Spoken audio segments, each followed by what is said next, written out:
And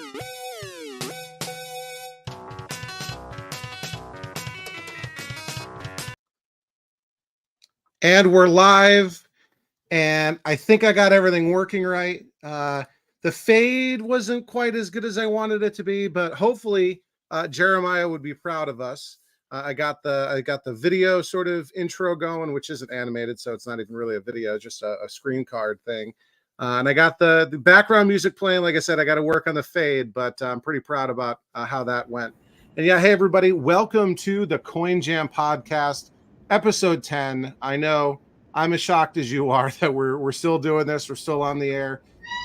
We are joined today by a very special guest that you may recognize. He's got his own YouTube channel. He's been on the podcast before. We'll get to introductions in a second. First, I want to apologize. Jeremiah couldn't make it today. One of our regular co-hosts, Jeremiah Jackson from Coin Op Corner, had a conflict, couldn't make it. But we do have the return of Kay in full form. And Liam may have fallen asleep already. He's been working, late at work, overtime and all that kind of stuff. But I think we've got him, at least in some form. Say hi, Liam, if you're there. I am here. Can you hear me? We can hear you, but we can't see you, but that's okay. We got a ton of people. The site issue. Yeah, it's all good. We got a ton of people already watching in the live chat. Who did I see so far? I saw channel Overtime Arcade channel members Russell, Random Pixelated Billy Bob, Sean. Who else am I missing? A lot of regulars here. Angelina's here. Wayne's here. Jumping General, Encore MPW, Arcade Maze, Jose Rodriguez, White Fox, Arcade Maze. I think I said that already. Arcade Hoarder from Melbourne, Australia. Usually in Perth, but I guess he's working. So awesome. Glad you could join us. Tell us in the live chat what part of the what time of day it is down in down under. We've got Jeffrey Mays. We've got Papa Sean 69 saying hello from Peterborough, Ontario. All right, we're on 2 different continents, 3 different countries. All right. Yeah, I know. I couldn't believe it that I got the music working. So maybe this is the right time, right? Maybe this is. I don't know if it's because we've got Steve that all these people are here, or if we're doing at Saturday at 9. Maybe that's a good time. We got 20 people watching live already, which is fantastic. But let's go ahead and get started. Welcome everybody. You're welcome. You're back. Yeah, you brought all your fans back. The hordes from TikTok. So welcome everybody. I'm Charlie from Overtime Arcade. You're watching this. If you're watching this live, you're watching it on my channel. I'm joined as always by 2 of my 3 regular co-hosts. We've got Kay from Prime Arcade on Facebook and TikTok, and sometimes on YouTube. We've got Liam, who is one half of the Liam and Sam show that is Retrobotics on YouTube. I think he's perhaps half asleep already. And of course, the one and only Steve Laity also goes by the handle Katru311. You can find him on YouTube at Mosaic Arcade, and very popular guy on Clove and various places like that. Really excited to have him sort of filling in for Jeremiah. He's been on the show before. I think he's officially our first repeat guest co-host, which is really exciting. We didn't offend him and he didn't offend us, so that's the beginning of a beautiful relationship. So an Arcade Hoarder tells us it's 1 p.m. on Sunday in Melbourne. So this is great, perfect time to kick back and chat about all things coin-operated amusement devices. So. Yeah, so if this is your first time, welcome. We've seen a lot of familiar faces here. We do this once a month. We do the live stream on YouTube, and then we post the audio version on all popular podcast platforms on, Spotify and Apple and Amazon and Google and everywhere. So thank you, whether you're watching live, watching it later on YouTube, or listening to the audio version. We typically go for about 2 hours, and we talk about all things related to coin-op amusement games. Coin-op video games, pinball machines, even redemption machines, jukeboxes, sometimes vending machines, that sort of thing. All things related to coin-op. The collecting, repairs, restorations, projects, playing them, all that kind of stuff. And all of us are really passionate about that, all the hosts here. So, and we know so many of you in the audience are as well. So without further ado, I think we've said enough about Steve to welcome him. Steve, tell us a little bit more about yourself for folks that maybe missed you the first time around.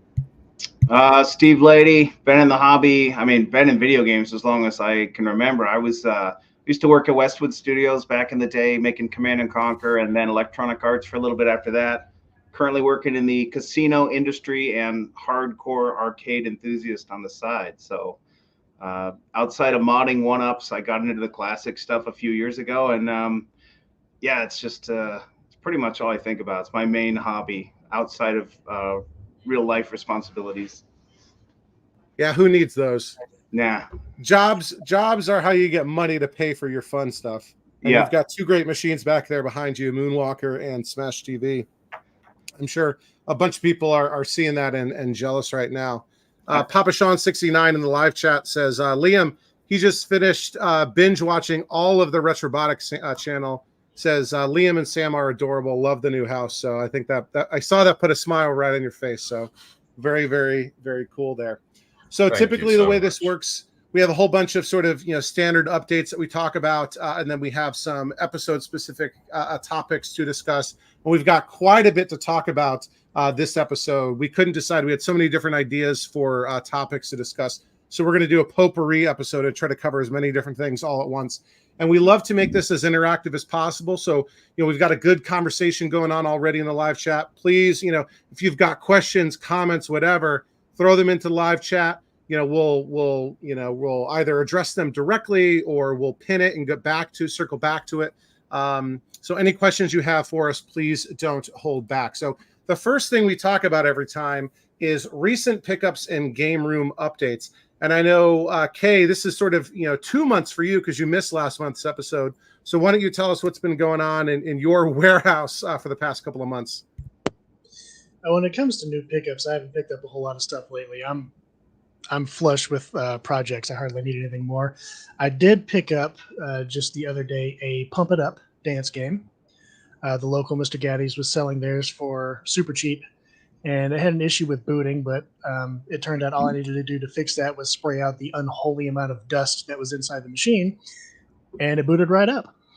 So once I do some work on the pads and cleaning and all that good stuff, that machine will be ready to go. On Monday, I'm going to be making a trade with a local barcade, and I'll be picking up 3 pinball machines. They're early solid states, so nothing too exciting, but I'm getting a Genie and a Matahari and a Cleopatra, I believe. So that's 3 more pins to work on and get out the door. Matahari is a very interesting game.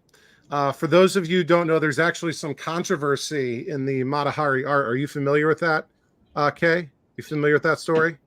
Not so much, no. And I've already got a Matahari in the shop, so you'd think I would be. So apparently there's 2. I don't know if anyone in the chat knows about this. So there's 2 different versions of the Matahari back glass, right? And the original one, it's kind of like from the time it was set is like during World War II or just before World War II. So kind of in the same era of same time frame as Indiana Jones, right? And you kind of, I guess, fight Nazis a little bit in it. And in the back glass, it has like some sort of Nazi knife or something like that engraved with some, I don't know if it's like an SS slogan or something crazy like that. So they ended up, obviously people didn't like that, and they ended up removing that in a later version of the back glass. But I think I'm getting that. I think that's Matahari, unless I'm totally wrong. And we've got, you'll have to check and see if you have, either or both of those back glasses once you pick up the new one, which is really cool. I also have breaking news here. Our man, again, Jerry Voluptuous, splashed in the pot here, speaking of casinos, with a $999 million super chat donation. Jerry, I've said this before. We really need to start calling you Jerry Generous because of how much you make it rain. Thank you, buddy. Appreciate your support. And this is Jerry Voluptuous's pizza restaurant right here, just outside of Philly. I think it's Aston. I want to say Ashton, but it's Aston, PA. Man, Brozos to go. I've had it. It's awesome. Great pizza. And holy smokes, we have another super chat donation here from Ezekiel, the Chicago Retro Ranger. Not to be outdone, another $999 million super chat donation. You guys are way too generous. I need to pull all this and eventually distribute it to the co-host here. A quick question about that. Since Jeremiah is not here, does his portion go to Steve, or do we figure out how to ourselves? I don't know how that works. Prorate it. I'm somehow. good, guys. I donated to the channel. It's all good. Oh, what a pal! What a pal! I'll take. Thanks for the shout out, Jerry. Yeah, Jerry's a big fan of Steve. He said, "Boom shakalaka, Steve is the man." Ezekiel says, "What's up, my brothers? Have a great weekend. We are already off. I mean, we're halfway through the weekend, right?"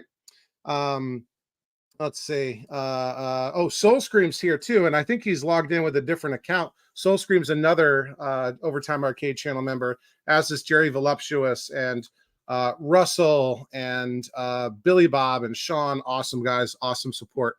But sorry, we had to interrupt with those really generous donations from Jerry and Ezekiel. And I kind of cut you off there, Kay. But other than the pump it up and the 3 pins, what else has been going on in the warehouse? The partner that I actually rent the building with is in the process of moving out.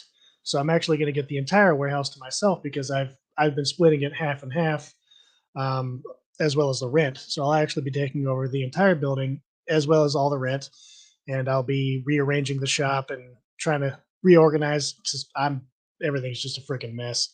And so I'm going to actually try to get dedicated locations for dedicated things and stop mixing in other people's repairs with my own projects, so they're all just sitting in one pile. And it's going to be a lot of reorganization, but I'm looking forward to it. Very cool, very cool. Liam, I know you've done so much in your arcade lately, in your game room.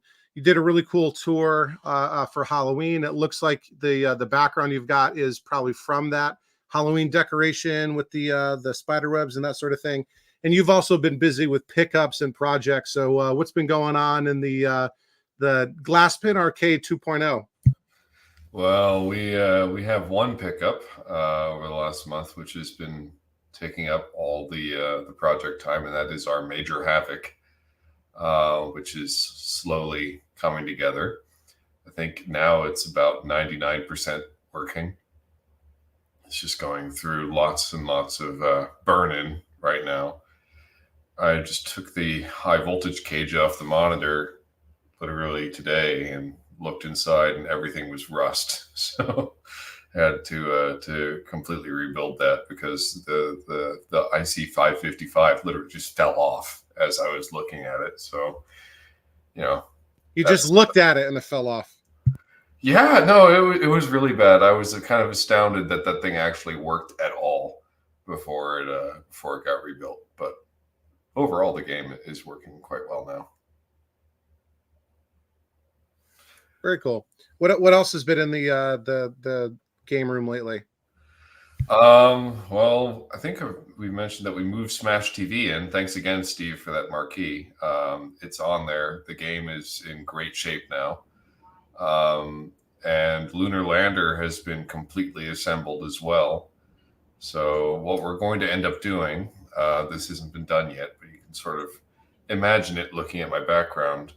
We're going to take all the vector machines out of that lineup, and we're going to move them into the other room back there behind the robot, which is going to become sort of the vector area. So Tempest and Asteroids Deluxe, Lunar Lander, Space Duel, the Asteroids Cocktail, Major Havoc are all going to go back there.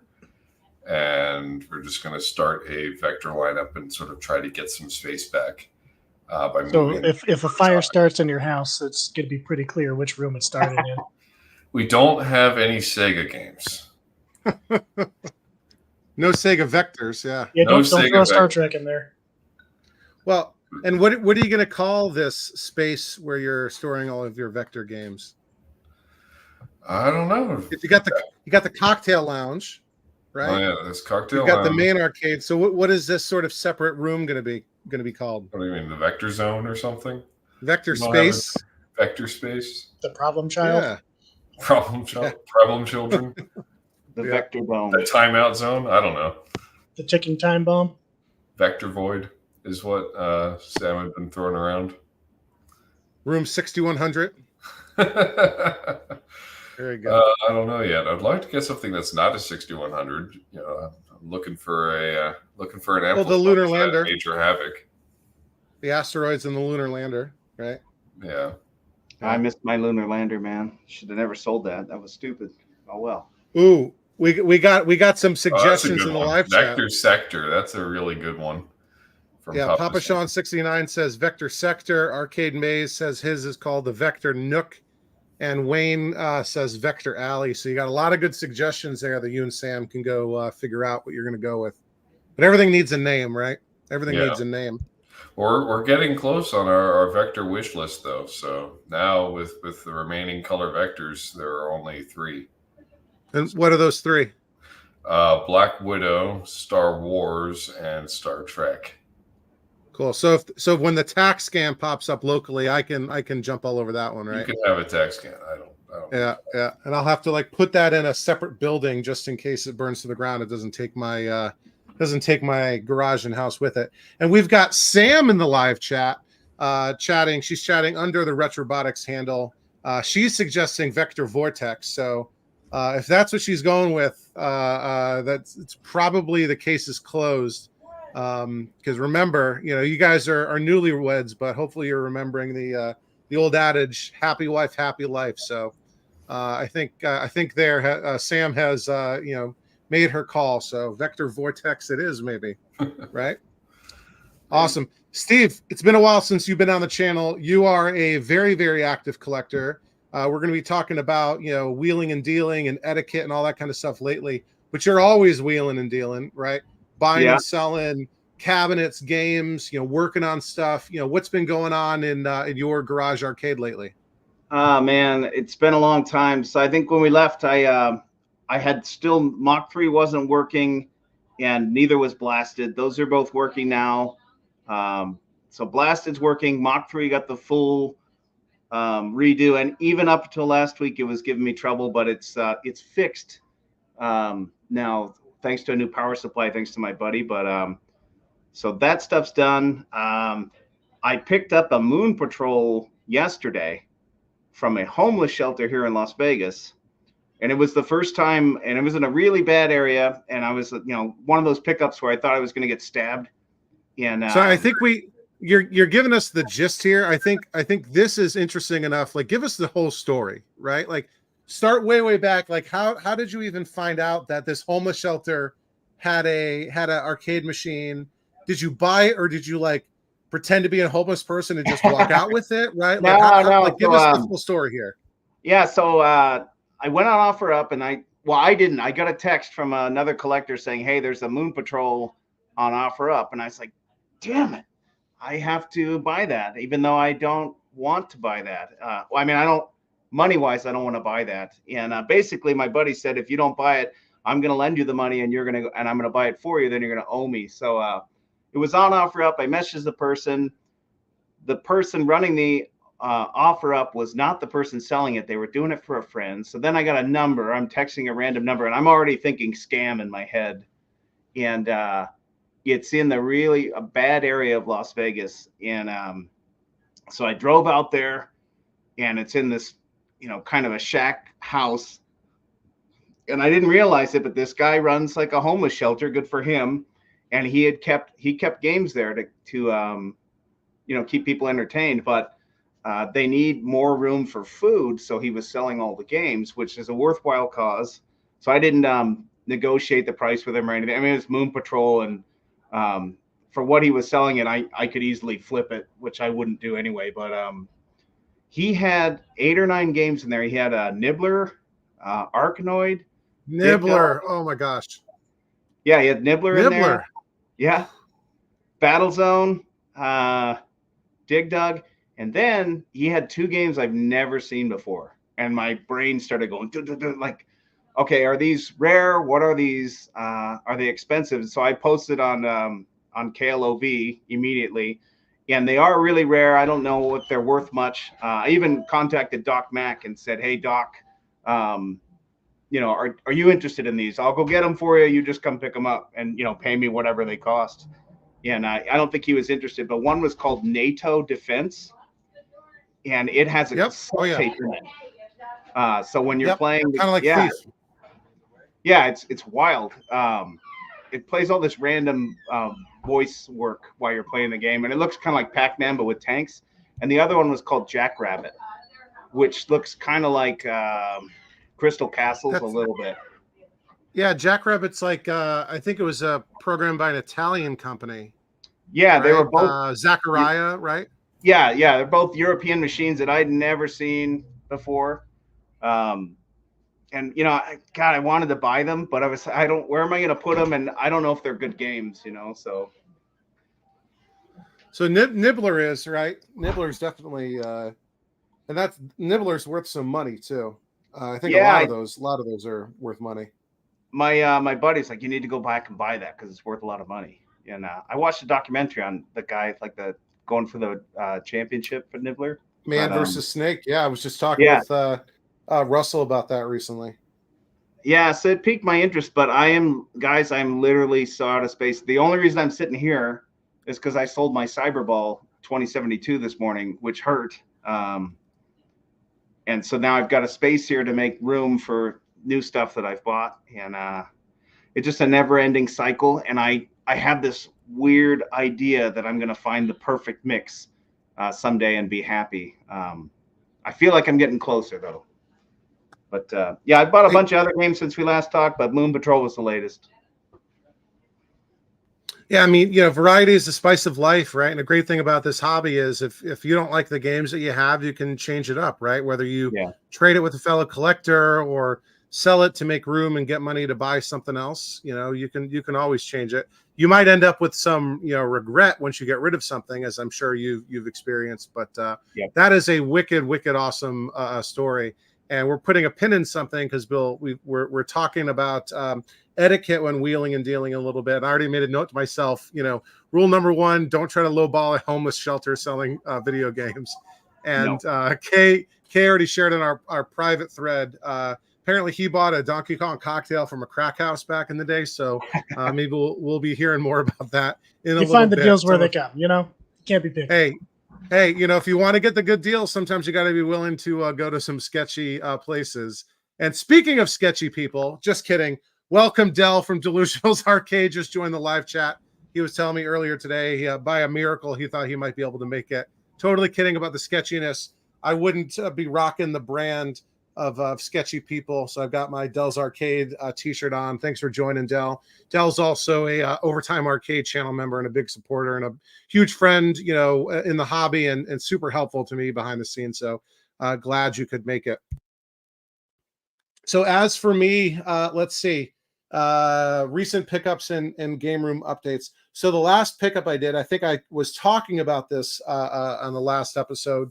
And I can't remember if the pickup happened before or after last episode. I know the video came out after, but I picked up a Frogger from a Division III college football frat house in Pennsylvania. Go Kings College Monarchs, I think I'm contractually obligated to say because I got such a great deal.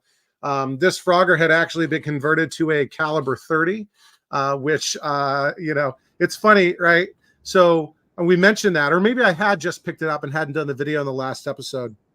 So I pick up this game, right? Like I knew it was a great price, right? For I really wanted a Frogger, right? But it had been converted to Cal 50 or caliber 50. And that machine, that game has, it's a rotary game, kind of like Akari Warriors, similar sort of, POW escape type of theme. But rather than having the typical LS30 SNK yellow rotary joysticks, it's got the Loop 24 green rotary joysticks, which I believe are actually an optical rotary joystick. So I knew that was desirable, so I picked it up. And I must have mentioned it on the podcast because then Steve here pings me. He's like, "Oh my gosh, you have a caliber 50? Could it be true?" That's on my Grail list, right? Pretty uncommon game, I guess. And I was getting it for the Frogger, right? It had been converted to JAMA and converted to caliber 50. So Steve and I worked out a deal. I haven't shipped it yet.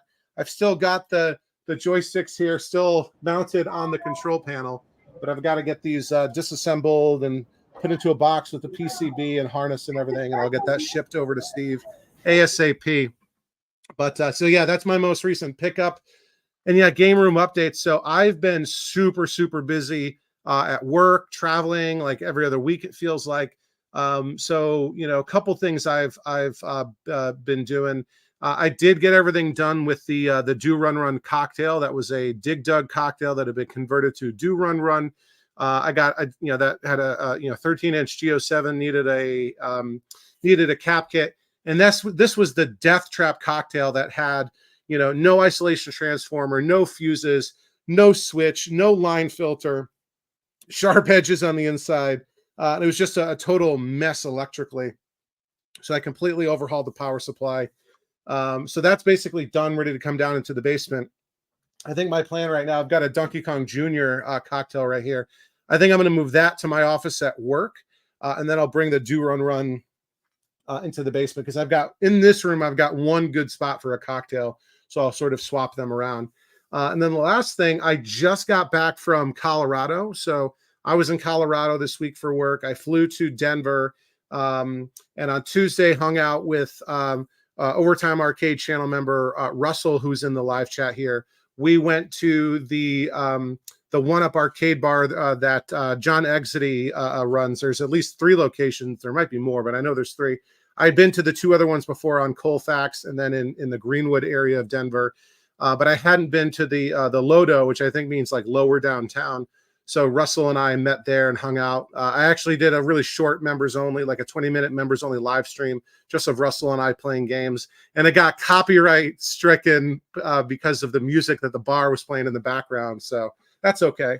And then I went down to Colorado Springs, is where my meetings were. And then Russell came down 2 days later, and we went on an arcade bar crawl. We went to, let's see, the control room, which was really like 2 blocks from my hotel, which was really awesome. And then we went to 2 different locations of a arcade bar chain down there called Supernova, which was really cool. So I'll be doing little 60-second tours, short videos on my channel soon. But yeah, that's basically what's been going on for me with pickups and game room updates. Why don't we move on to talking about projects, what everyone's been working on lately. You mentioned a little bit about this already, Kay, but what's been on your workbench? What's been cooking in the workshop? So I just finished up 2 machines. The other 2 are going to the barcade that I'm going to use to swap for the 3 pins. One of them is a Frogger. Finished up a Frogger. And another is a Regulus, which is a Sega game, which is the very first System 8 Sega game. I'd never heard of it. So I got to play that a little bit. It's a lot like Xevious. You know, fly around, shoot with one button, fire bombs with the other, but you're in a tank instead of a ship. But it's very similar to that game. And the cabinet it's in is a former Kick. So that was an interesting conversion that someone else had done. But both of those are going to the barcade. I also started on that Pump It Up. God, what else? I've got a Galaga that I picked up recently that is fully working, but I need to do a lot of cosmetic work too. There's a lot of water damage at the bottom that needs to be sanded down and treated and painted and all that good stuff. And some L brackets put in to help secure everything and make sure it's not going to fall apart when I try to move it. And new artwork and all that fun stuff. But the game itself is fully playable, so that part of it's already done. Other than that, there's always the pile to get to. So I don't know, 4,000 games I have in my warehouse that are all waiting for me to get to. So I'll get to them as soon as I can. But I think those are the ones that are going to be up first in the queue. Very cool. So I can get all the tips I need for my Frogger from you, because you've gone just before me. So I can get all that, all the information I need from you, which is great. You got any spare parts left over? No, I didn't even have enough parts to do the one I did. Since it was going into a barcade, it ended up just getting an LCD monitor and a 60-in-1 playing just Frogger, which not typically something I like to do, but I had kind of already stolen most of those parts out of that Frogger to fix another Frogger a long time ago, and it was mostly just an empty shell. So I just needed to get it up and running for this barcade, and I knew they weren't going to care. So do whatever you got to do to get that paper. That's right. Yeah, including crack houses and homeless shelters, raiding them. Hey, I got that Donkey Kong cocktail mostly working for like $100. So I don't care what they did with the money. That's not my problem. There you go. Just be careful with the what you're dusting off. I disinfected the hell out of that joystick before I. Yeah, well, I'm just saying, you might want to wear a mask while you're dusting. You don't want to inhale any of that powder. Maybe you don't. But Liam, sounds like a freebie to me. What's been going on in your workshop? You mentioned working on the Major Havoc. Yeah, you've been fighting with the asteroids, fighting with the 6100. The asteroids. Working on millipede. That's all done now. The millipede is in the game room. It's in pretty nice shape now. The asteroids, which is now the lunar lander, is also working just fine. That monitor's been recapped. This is actually kind of interesting. I don't know if I mentioned it on the podcast yet, but the lunar lander that we have, it's an original lunar lander control panel, but it's running with an asteroids PCB with the Braze multi-kit. Now, to make it look and feel exactly like a lunar lander, aside the audio, there are a couple of Arduinos underneath the control panel which are governing the thruster and also all of the lights, the mission control lights, the button lights, all the rest of that. So the mission lamps are actually synced with the game state, which circumvents the one shortfall of the Braze kit in which you don't actually get to see the mission state when you're playing the game. So that actually is animating properly. And just because it was fun to do, I added some sort of attract mode to the lights as well. So the left and right rotate lamps blink out one small step for man, one giant leap for mankind in Morse code, which I thought was cute when it's sitting in attract mode. And also, you mentioned, hold on, you mentioned the Brazington multi-kit. So did you know he's going out of business, like permanently? He's shutting down. Yeah, we've got all the multi-kits. I just put a link into the live chat. So Braze is going to be closing his shop down on December 4th. So you've got a couple of weeks to go. He says any orders received after December 4th, 2023 will be refunded. He is selling out like his remaining inventory. He is completely sold out of Z80 kits, which is unfortunate because I was maybe thinking about getting a Frogger one. I've got his Asteroid 6502 high score save kit. I've got his Donkey Kong and Donkey Kong Jr. kits. I've also got his Missile Command multi-game board. He still has some of those. He still has some of the multi-game boards. Braze is a great guy. He's been in the hobby for a long, long time. Great prices. We're talking, 30, 40, $50 for these things, flat rate, $7 shipping. So get them while they're hot before they go away. So we have the Asteroids multi-kit in Lunar Lander, obviously. And we have the Asteroids Deluxe multi-kit as well as the Millipede multi-kit, despite the fact that we also have a upright centipede. So hey, you can never get enough. Great game, both of them. And we've got. Want to give a shout out to Jeff Kinder from What Would Jeff Kinder Do on YouTube, also an Overtime Arcade channel member. He says hello world. Jeff, hope you're doing good, buddy, and hope to see you soon. I think I will be seeing you on December 1st because we'll get to that in a little bit, but so hope you're doing good, buddy. Sorry, Liam, I keep interrupting everyone. I'm doing a terrible job as a host. It's all good. Yeah, no. So those projects were done. They're in the game room now, along with Smash TV. I got that nice overlay from this old game and put that on, and it's in great shape. It plays wonderfully. So the last thing was Major Havoc. We picked that up literally at the beginning of the month, right as I was going into the TVAC hell at work, and just spending an hour or so a day working on it.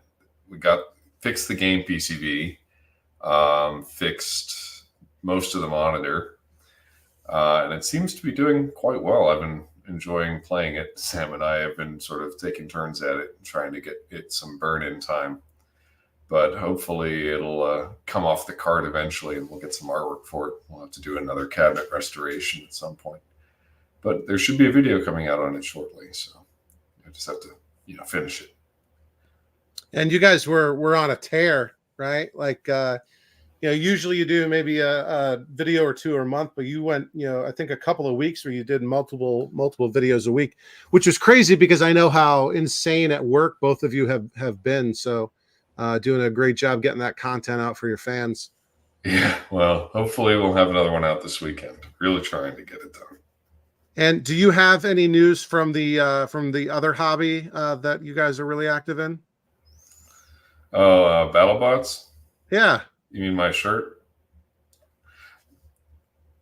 What do you, it's hard to see. What's the shirt say? It's my BattleBots shirt. It's from Solidways. Okay. Any big news? Are you still under? Should have aired. So you're not under embargo, right? I believe it aired. I don't know. I have to look it up now.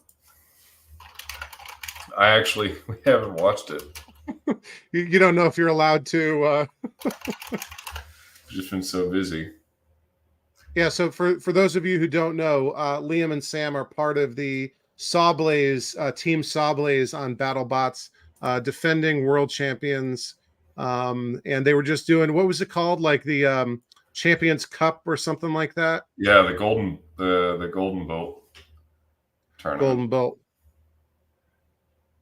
They updated the wiki.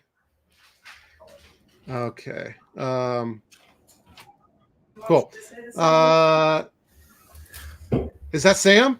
Yeah, Sam coming in to correct me. Sam just emerged from the arcade.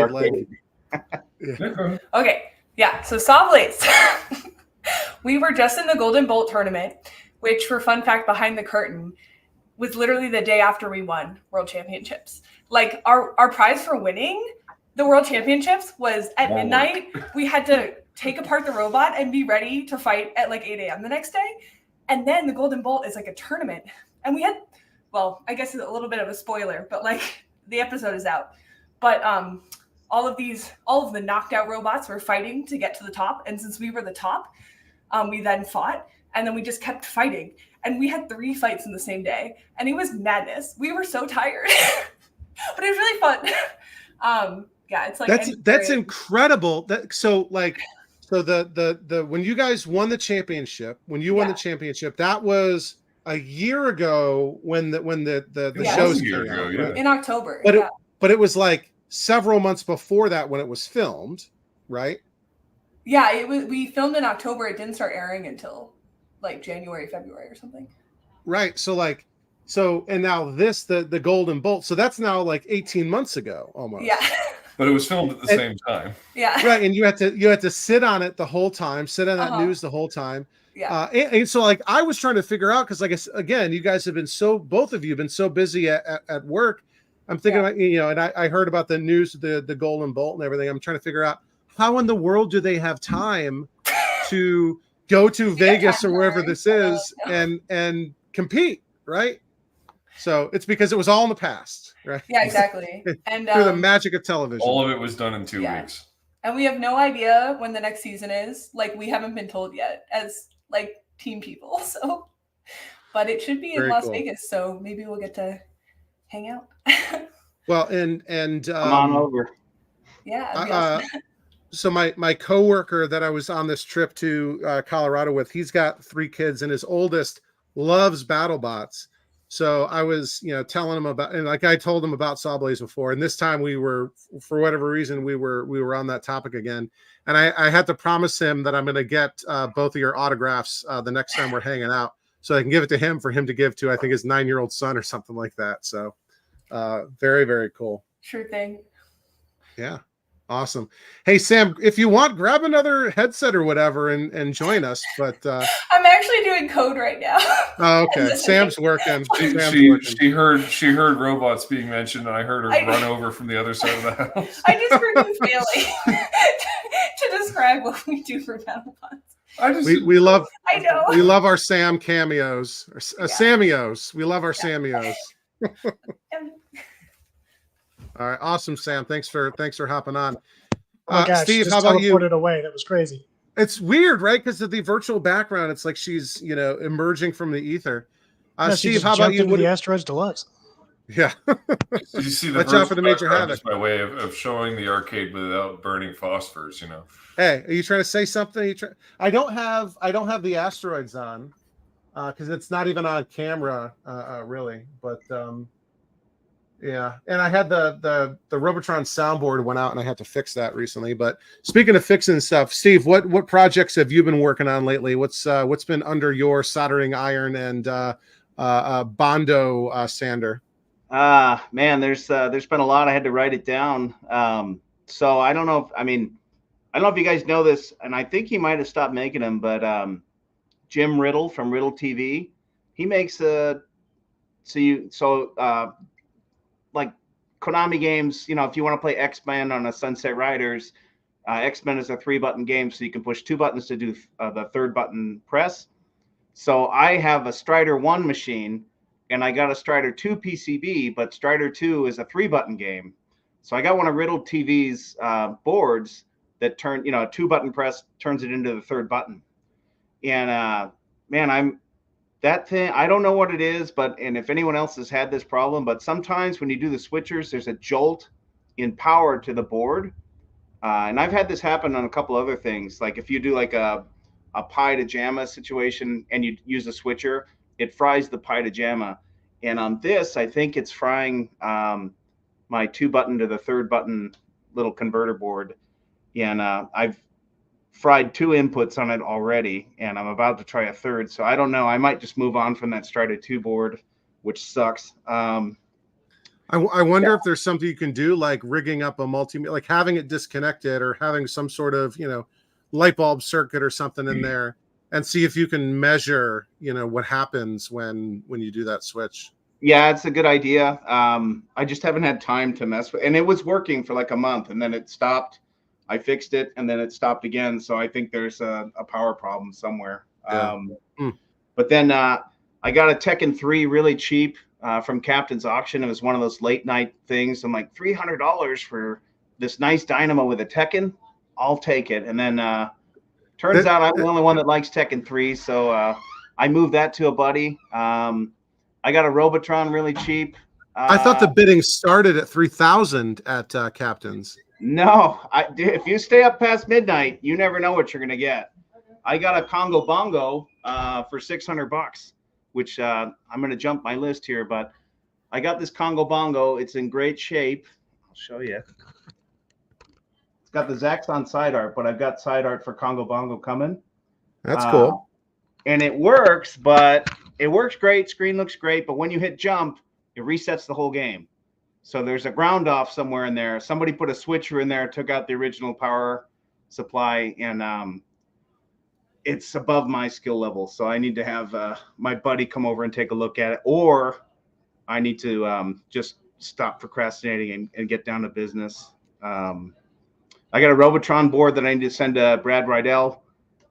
Game works great, but when you put in credits, it gives you unlimited lives. Don't know why. Got an Alien Storm System 18 PCB that suicided on me. And thanks to Stringer Films, I have the ROMs to burn and the new processor for that.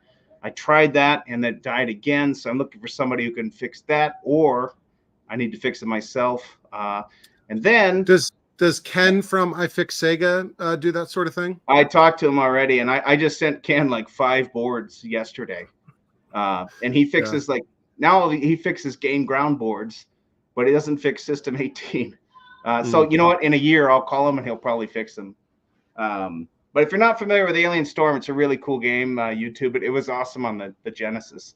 And I was going to put it on a switcher in Moonwalker here. And it worked fine. But again, Alien Storm's a 3-button game. Moonwalker's a 2-button game. So who knows? I might just abandon that and put Alien Storm into something else. And last but not least, Cal 50. Once I get the stuff from you, the lady who's Zyla on KLOV, she got out of the hobby. She used to run Hyperspace Arcade in Colorado. Up in Colorado, YouTube, yeah, you can YouTube the tour of that place. It was awesome. And she liquidated her collection. She's out. But she had brand new HS1 cabinets that my buddies and I have been like, oh, we should use that for something. And it's just been procrastinating. And finally, the Cal 50 that you got, that is the perfect opportunity. So my buddy took it home and he put it in his garage. And since he just can't not tinker with something, he started putting it together. So once I get the Cal 50 stuff, it'll go in that. And then I will try and piece together artwork. Looks like it's out there other than the control panel overlay. Yeah, that is a grail game for me. I love it. So it's going to go in an HS1 and something's going to have to go. So if you want to buy something, look at my YouTube channel and let me know. I'll probably say no, but you never know. You could always ask. I don't know if the CPO is intact enough here to be worth scanning. Nah. Yeah. The joysticks are in good shape. They need to be cleaned, but everything works. I'm going to go full bore on that one. There you go. Make videos of it too, right? Oh, of course. I do. I love Cal 50. I watched your whole video. How long was it to beat it? Like 20 minutes. Okay. Yeah, I was hoping it was longer, but. Well, there's, it's non-linear, right? Like there are these warp zone things, and I really didn't know what was going on, right?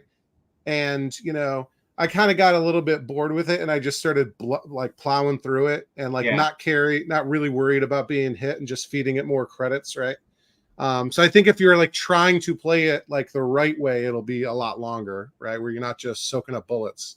I just real quick, I think people love Ikari Warriors, and I do too. And 1, 2, and 3, they're great games. I think Cal 50 is the best. I think it's better than all those games. And I know that might be sacrilege because it didn't get better a lot than of run Time Soldier is better than all of it. Yeah, just my opinion. And you know what? I think it's because the animations and like the kind of brutality. Like when you hit somebody with a flamethrower, they burn to death. It looks really painful. If you shoot one of the animals walking around, they die. And it's got great animation. It feels a little bit more realistic. The animation is great in it. Well, and the joysticks, right? Like I can't really tell a difference between playing the green joysticks and playing the yellow ones. I know there is a difference. And, you can't, if you're using original hardware, you can't just use the yellow joysticks on Cal 50. Can you go in the other direction though? Could you set up a multi-rotary machine where you've got the green Loop 24s, and could you play Ikari Warriors with the green rotary sticks and not have a problem? So there's a place called Player One here in Vegas. It's a barcade. Guy's got lots of rare stuff. He has one. I tried to buy it from him. He said no, he's going to convert it to an Ikari Warriors. And he would sell me the Cal 50 board, which I don't need anymore because I'm getting from you. But we went back and forth on this. I said, I don't think Cal 50 controllers are going to work on your Ikari Warriors. And I don't think it'll work. I reached out to a couple of people and they said, you can't take Cal 50 joysticks and put it on Ikari Warriors. Maybe you can take it because if you play that Cal 50 and it feels off. There. So maybe there is something. The signal that's being generated is different between the two. Why are those Loop 24s so expensive? They can't be used on anything else, given that Cal 50 is not that expensive of a game. Yeah, Cal 50, the PCB is like $200. It's because nobody's got the joysticks for it. Yeah, the joysticks are what's rare, which sucks. I wish it was, cheaper. But anyway, thanks for selling it to me. That is a grail for me, and I'm super stoked to get it. Well, you're a good guy, Steve. Happy to help you out. If you need something, let me know. I might have it. So, well, we'll get to parts that we're all looking for in just a moment. Let's see. As for me, projects I'm working on. So I just finished a pretty minor light restoration of my Dynamo HS7 cabinet, which is, according to Don Panetta on Clav, who is definitely an expert when it comes to cabinets and rare cabinets, that sort of thing. The Dynamo HS7 model is a pretty uncommon Dynamo, to the point where the serial number on mine is 19. It doesn't even have zeros in front of it. It's just 19, right? And I had gotten that for free alongside the converted Pango that I restored. And when I was working on that Dynamo, I stripped the black paint off the sides, and it had Taito Superman artwork underneath. And I eventually found the Superman cardboard bezel was on the cabinet, just sandwiched between a couple of other bezels. And, you know, as fate would have it, somebody was selling a working Taito Superman PCB and a marquee that was cut in a way that would fit on my cabinet for a good price. So I jumped on that, and I was able to get a reproduction control panel overlay from XL Arcade. Did sort of a custom job there, custom size. And so that video will be coming out tomorrow. I released it earlier today to Overtime Arcade channel members like Jerry Voluptuous, who see his donation on the screen here. So that's I painted the sides of the cabinet and, cleaned it up a bit and installed the new CPO, that sort of thing. And then I did a complete playthrough of that game. And that's another one that, it's an okay game, but, probably not a keeper for me, or not one that I'll have.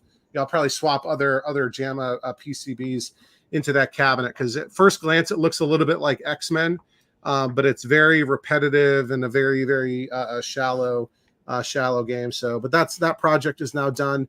I've been working on the cabinet. I know some folks were asking about, I think it might have been Random Pixelated Billy Bob, another channel member, was asking about the Qbert. So I've got 2 Qbert cabinets.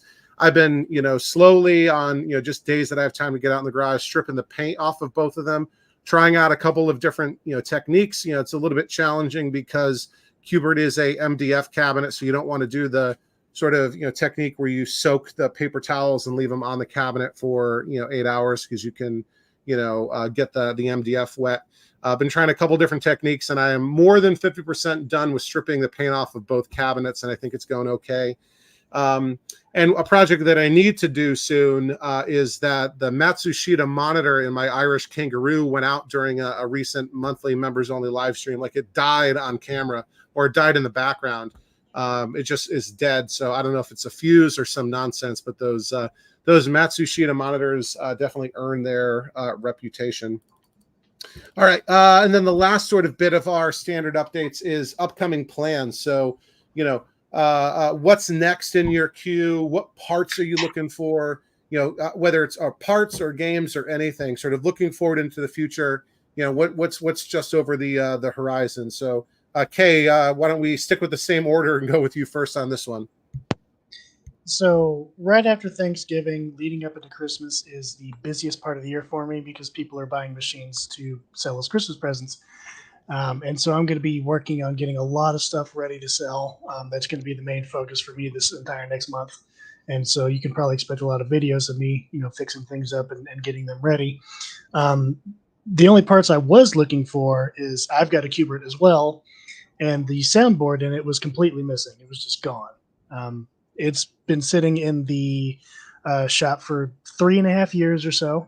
Finally started on it, opened it up, and realized, it's otherwise complete, but the soundboard's just straight up gone. But I was able to get the game up and running. You just can't hear any of it. But a buddy of mine called me yesterday and said that he thinks he found a replacement. So once I get that in, I should be able to get that thing finished, and it's a complete, ready to go Qbert in fantastic condition. Chip on it? It will, yes. It'll have the speech chip. Hard to find. They say they make a reproduction of that, though. So if you find a board that doesn't have a speech chip, they do make reproductions that you can buy and put on there. Hang on. They also make reproduction boards, too. Our special guest has a special guest. Sam's not the only one making a cameo. Steve, who do we have here? This is my son, Riku. Riku, what's your favorite arcade game? Time Crisis and Moon Patrol. Very cool. All right, buddy. So an old reliable, and Moon Patrol's new, right, Rico? Yeah. He just said, yeah. I don't know if you heard him. Yeah, my kids are the same. Yeah. Awesome. Sorry, Kay, cut you off. Sorry. Now, I was just saying the Qbert is in fantastic cosmetic condition. Like, I'm not going to have to replace any artwork, the bezel, the marquee, the control panel. It's very dirty, but once I put some simple green and just a lot of elbow grease into it, it should be a very shiny, very nice looking cabinet. And you said this has been sitting in your queue for 3 years. Did that have anything to do with some kind of statute of limitations? Yes, that is one of the statute of limitation games. So is the Frogger I just finished, and so is a Robotron that I should be starting on very soon. So give the 30-second recap for folks that don't know that story. I bought some machines from a dude on Facebook. It turns out he was not the owner. He was immediately arrested. I contacted the detective who was in charge of the case. The original owner was supposed to contact me, and we were supposed to work out what to do with the games. He never did. And after 3 years, with the value of the machines that were purchased by me, the statute of limitations on theft is 3 years, and that time passed. So those machines are now legally mine. And since I don't know the dude's phone number or even his last name, I can't contact him to try to figure out what to do. So since he's never contacted me, there's nothing else I can do. Those are my machines now. So I've been storing them for that long. It's time to do something with them. There you go. Possession's 9/10 of the law. He has over 100 other machines. He'll probably be fine. Yeah. All righty. Liam, how about you? What's next on the docket? The great move and reorganization of the arcade. Moving a whole bunch of working vector games is totally going to be a fun experience, but hopefully it should be a permanent move for them. As far as parts looking for, I would love to get my hands on a Amplifone monitor, Amplifone vector monitor.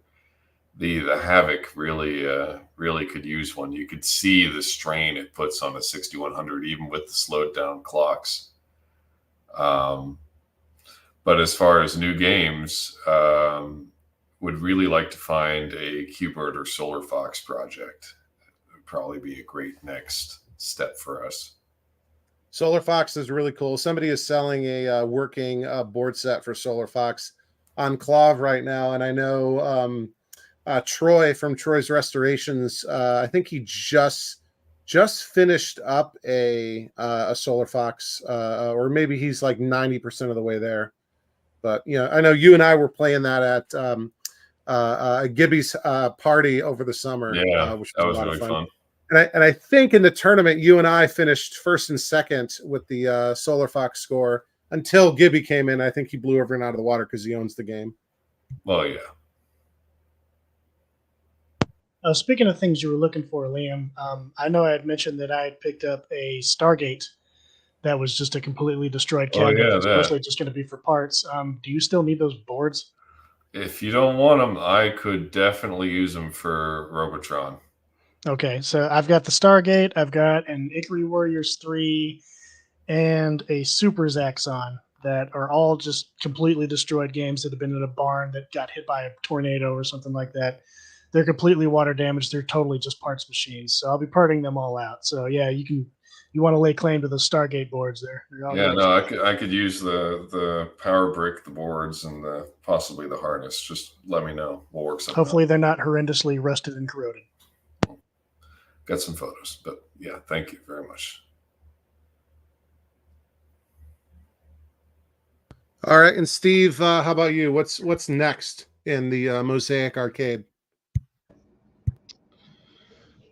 What do you mean? Sorry, I forgot the question. Yeah, what projects are up next? What parts and games and whatever are you looking for? Yeah, sort of a future look. So you guys probably saw it, but on KLOV there was this really amazing Time Crisis, and the price just kept getting lower and lower and lower, and finally I was just like, I gotta do it, and so I got that Time Crisis, and it is really nice. It doesn't have the original gun, but the replacement gun for Time Crisis that they had, it doesn't have the kickback, but it does have the knocker inside, it's still great. I'm not concerned about that because they actually make a replacement Time Crisis gun in China. And so I ordered one of those with the kickback, which is wild to me that somebody's out there making those. But the pedal. So the guy I got it from, he didn't do this, but it came with a pedal, which is like for Super Sprint or Road Blasters. And just randomly?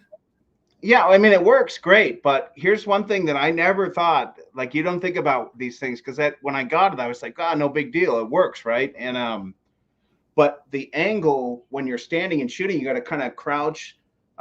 It makes playing the game uncomfortable to use one of those pedals, whereas the original is like a wider, lower to the ground, like metal plate that's very easy to stand on. And so I'd like to find one of those, which I don't think will be that hard, but what do I know? And then so I haven't looked very hard, but I'm sure one will pop up someday and I'll grab it and fix it. I got backup PCBs for some stuff I was looking for. New games I'd like to add. You know, it never ends. I always tell myself that if I got a time traveler, that would be it. A Sega time There's traveler. one for sale. There's one for sale, yeah, up in I saw Detroit. it, the $1,500 one in Michigan. Yeah. Yeah, I saw that. It looks pretty trash, and it says Coliseum on it. So I've played Coliseum before, and my God, is that game terrible. it's horrible. And so the reason I didn't jump on that is because Coliseum is actually, I think it's just a JAMA PCB. It's not a laser disc. So I had an opportunity to get a time traveler. There's a guy in Salt Lake City who has one working. He wouldn't sell it. He wants my Marble Madness for it, and I wouldn't do it. I'm gonna have to check my video. I think there's one in Barcade Chelsea in Manhattan. Yeah. There's one in the Barcade in Georgia as well. Yeah. Look, it's a pipe dream. I think I'll get one eventually, knowing myself, but I don't have the money for what they go for, and I definitely don't have the space. But maybe if things work out job-wise and getting a new house some in the future, that would do that. And then, of course, Sinistar, Joust, Qbert, Discitron, another pipe dream one. I had a Sinistar and Joust in the past. I regret selling them because I've learned in the hobby that sometimes it's the games that the high score chasers are better than the games you remember playing in the arcade, right? Like having Ninja Turtles here is awesome, but we play it like once every 3 months, whereas I could play Tron, Joust, Defender. I could play those every day, or Paperboy, something where I can always improve. And that's something I learned in this hobby. Those kind of games I'm more drawn to, even though I didn't really play them as much when I was a kid. But now that I've been into it, like I miss a lot of those old Williams games. So I miss my Sinistar, I miss my Joust. And everybody wants a Qbert, but I haven't seen a great one pop up, or, you know. There's also a guy near us that has a time traveler in working condition, but I don't think he's willing to sell it. Yeah. Somebody reached out to me once here in Vegas, said that they have a prototype time traveler from an employee at Sega that was all aluminum and not white. Oh, wow. And he's like, are you interested? I'm like, well, yeah. And he's like, well, how much does he want for it? He's like, I don't know, like $3,000. I'm like, I'm in. And then he's like, oh, I guess he looked up and saw what it might be worth. And now he wants like $8,000. I'm like, I'm out. Yeah. Well, maybe you'll luck out. I mean, you mentioned you're looking for a Discitron too. Maybe you'll just find one randomly for free on the side of the road one day. It happens. Yeah, dude, that was an incredible story. Yeah, we've gotten lucky here before too, man. Not Discitron lucky, nothing like that, but we've gotten lucky before. Yeah. Okay, cool. As for me, let's see. I do have a pickup planned. It's not for me. It's actually, we talked about Russell a couple times, one of my channel members and a buddy of mine. Even though he lives in Colorado, I am picking up a Pango project for him in Pennsylvania, a Klob cellar. We got it all figured out. I'll be picking it up in a couple of weeks, and then I'll be holding it in my garage until Russell figures out, if he's got a buddy driving west, or if he's coming out here, or if we do, Fastenal or something like that, or Beltman or something. So that'd be cool. And I'll also be swinging by. I don't know if Jeff Kinder is still in the live chat, but I'll be swinging by Jeff's place to pick up, I think it's a cocktail base for track and field, maybe, or Atari football. I think it's track and field, to bring down to a buddy of mine The same guy Gibby that Liam and I went to a party at his house, and Jumping General, who was in the live chat too. He was at that party, as some of the other guys as well. Because I just picked up from Jeff's place the same week that I got the you're welcome, Russell. The same time that I got the Frogger, the same day I picked up a timber for Gibby. Timber in a root beer tapper cabinet. I guess it was a factory conversion, and you could see that cabinet briefly on my video, and I know Dell did a video. It was Dell or Jeff, one of them, but they were both in the video, had it. Yeah, I should have grabbed that cocktail base, but I'll grab it from Jeff when I'm up in the New Jersey, Philly, or New Jersey, Pennsylvania border region. So yeah, I got a pickup lined up, but it's not for me. Let's see.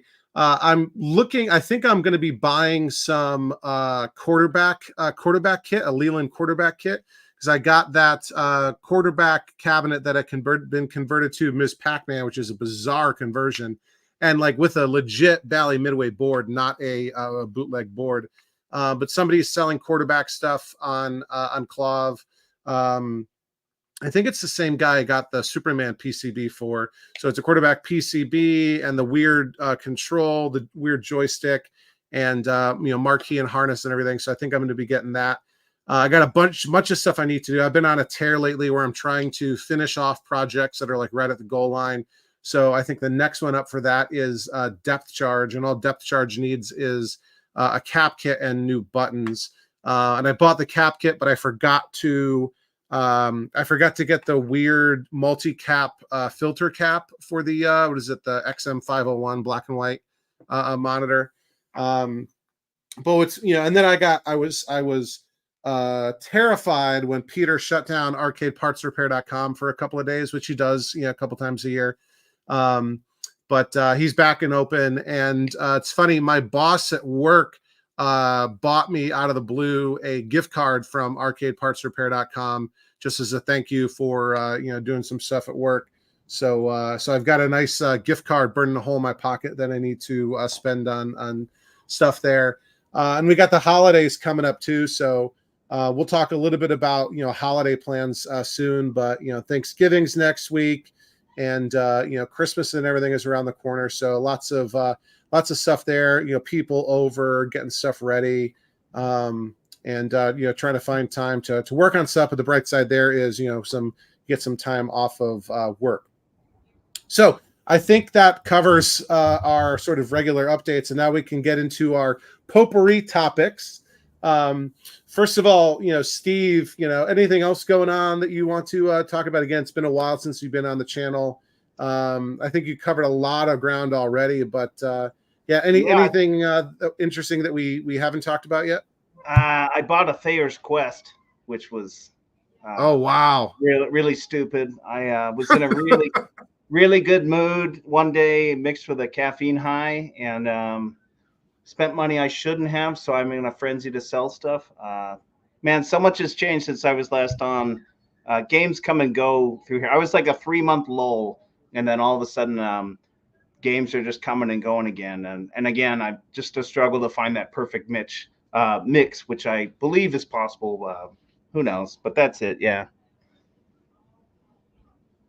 Okay. So since the last time you've been on, how much of your arcade do you think has turned over?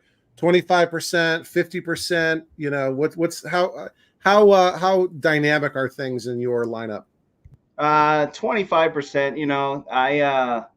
There's certain games I'm just never gonna sell, and it's weird when I walk through, it's like they're just not there. That I just would never sell, but the rest, coming, and to a fault, I take into consideration what family and friends think. They don't play it. Like, I love Tekken 3. I don't want to sell it, but it's been here for over a month and nobody's played it except me. And Cyberball, which was sitting right where I am, fantastic game, beautiful, and nobody played it. And that type of stuff, it really bothers me, and it shouldn't. I should just buy. If I just had the arcade that I want, nobody would come in it, right? So that's the mix I'm always looking for. Yeah, I look for the games that I want for myself because I don't have friends, so that's not a factor. I hear that It's not really family my and friends, friends it's my argument. family. It's my brothers. That's what I want them to come, and they like the older stuff. So Everybody always asks us, "Do you have a Galaga?" And we always have to go, "No, we don't have a Galaga. We'll Same thing find one here. eventually." Yeah, But Pac-Man, it's one of Galaga. those things that people want to play. Yeah. We just don't have to offer them. Hey, Luna City never got a Galaga. Really? Yeah, because that's Peter, I think was the guy's name, right? Peter hated Galaga, and so he refused to get a Galaga. He had, well over 100 machines, and he had built a separate building to house his games. Very famous, early 2000s collector in the DC area. That collection is long gone now. Peter's still around, but doesn't have, has a much smaller collection now. But famously, he never had a Galaga. What's that? I said a lot That's of the true. collection is at MagFest now. So if MagFest has a Galaga, it's not Peter's. I think they have his Discs of Tron. They wheel it out every year. Yeah, he's still in the area. So one of the things we've been touching on a little bit that we wanted to get into in our potpourri topics this episode is rules of etiquette when it comes to wheeling and dealing, buying and selling and trading these machines. There's been a lot of discussions on Clov about this stuff lately. There is this I think forum section or whatever, and it's like neutral feedback / deals going bad, and that's usually if you're looking for some drama on Clov, right? When one of those threads gets started, and I haven't checked Clov in a couple of hours. Hey, here's a new thread that has 173 responses already, brand new thread. Something's cooking. So we've already got our first rule here. It might be t-shirt worthy that we learned from Steve, which is don't lowball a homeless shelter. Yeah. Kay, I don't know if you want. Is there a story behind this crack house Donkey Kong cocktail?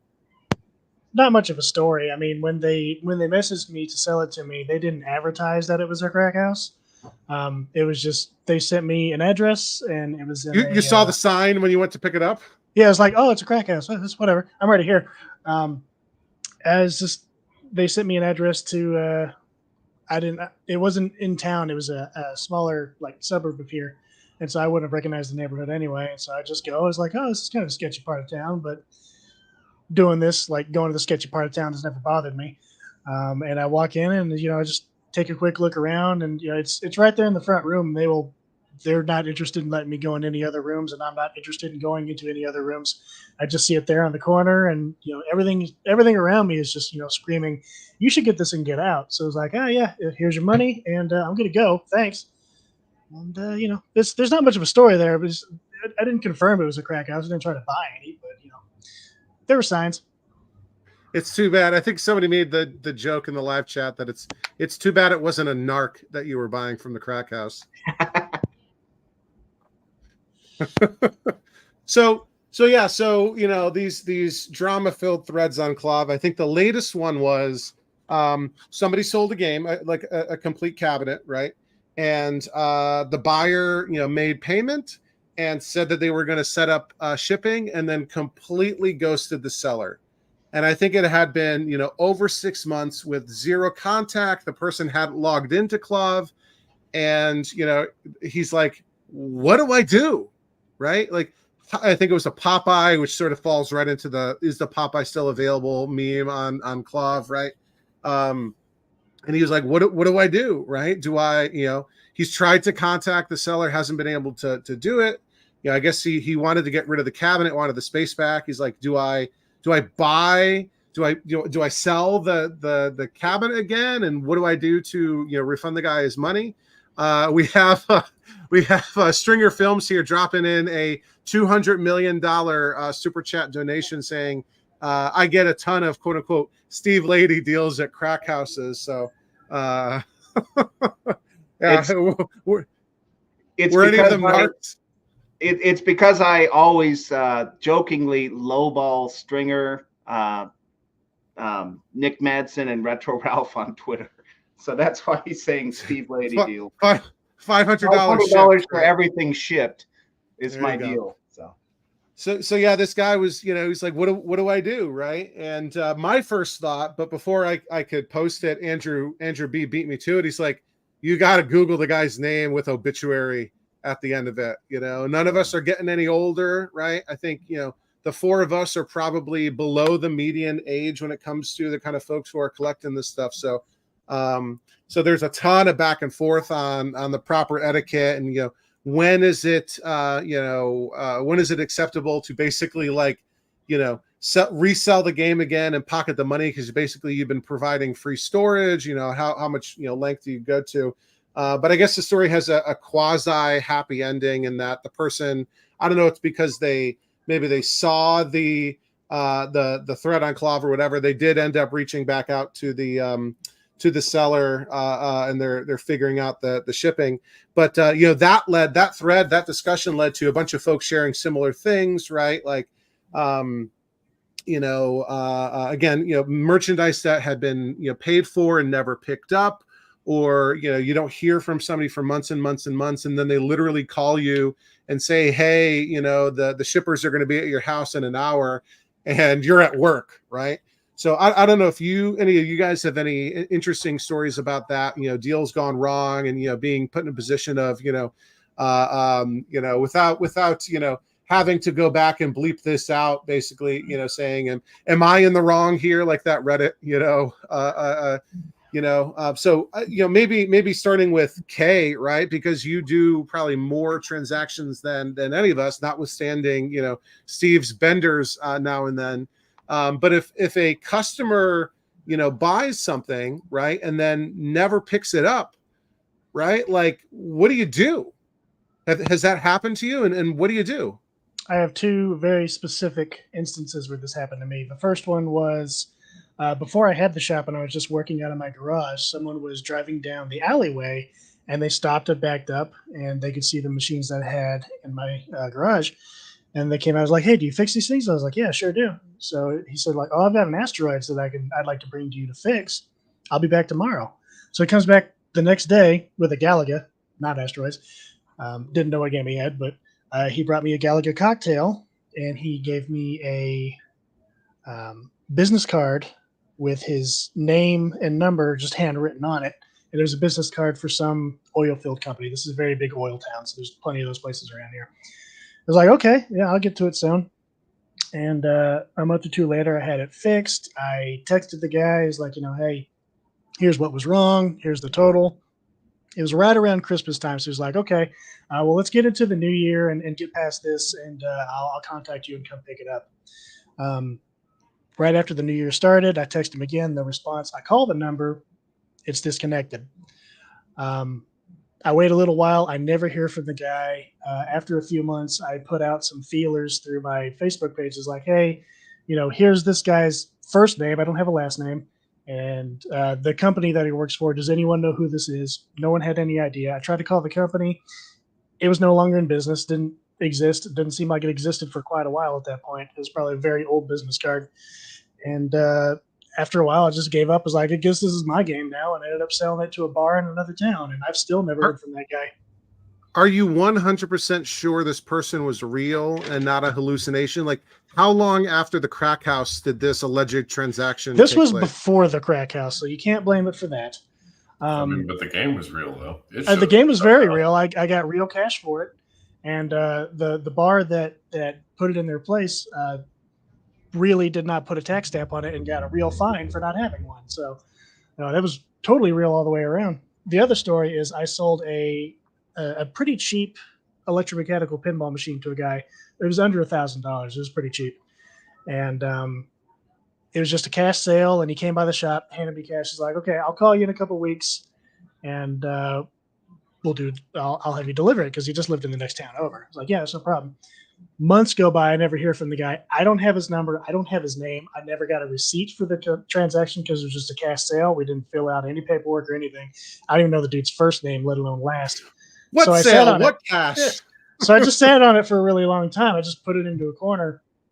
And I waited a year, and the way I justified it was, if you buy something from me, and this is my standard now, which I almost never have to enforce. If you buy something from me and don't pick it up, for every month that it sits in my shop, I charge you $100 because that's what it would be to have a storage unit to store it in instead. It'd be about $100 for a very tiny storage unit around here. So after the amount that you owe me surpasses the amount that the machine is worth, that machine is mine again. So after 9 months, I consider it mine again, but I still continue to sit on it. And I waited over a year before I finally sold it again. That guy actually did call me like 2 years after the point where he bought it. He's like, hey, like I bought this machine from you. Like, do you still have it? And I told him I explained him the whole thing, after, $100 a month, blah, blah, blah. He's like, yeah, that's fair. And he just hung up and he never talked to me again. So he just kind of wrote that off. Absolutely wild. Steve and Liam, do you guys have any, stories like that? Any experiences like that? Well, we don't do a lot of selling, but I do have one sort of sus pickup that was kind of annoying. Our joust, when it was advertised, it was a baseball game, completely converted. It was JAMA, it had everything in it, but it was on sale for $200 as a complete game. So we make the deal, and we're driving out there to go get this thing.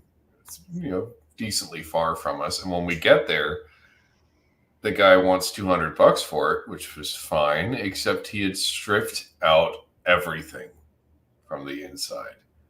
We were really after it for the joust cabinet, of course, and he knew that, apparently, but it was really irksome to find that everything had been stripped. Like we were going to do something with that PCB, do something with that power supply or the harness or whatnot. Everything was gone.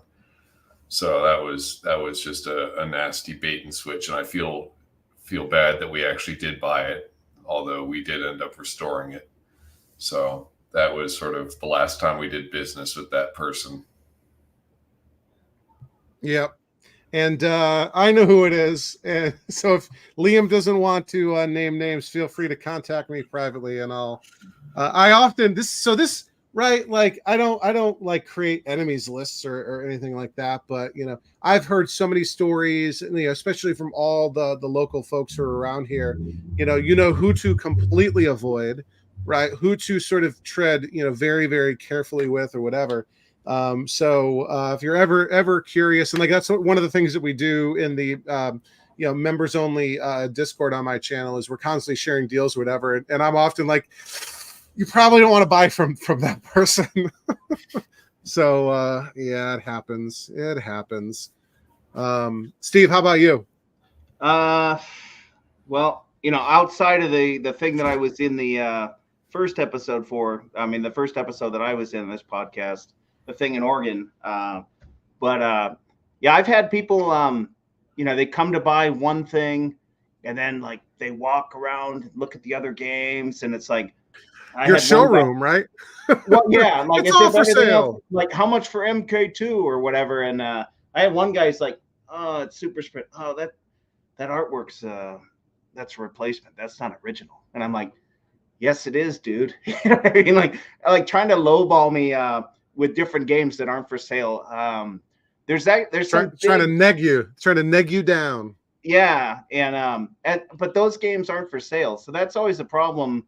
I even tried it once. I wheeled the game out and I shut the door so you couldn't see in, because I didn't want to deal with that, because everybody wants to buy something else while they're here. And so yeah, that happens a lot.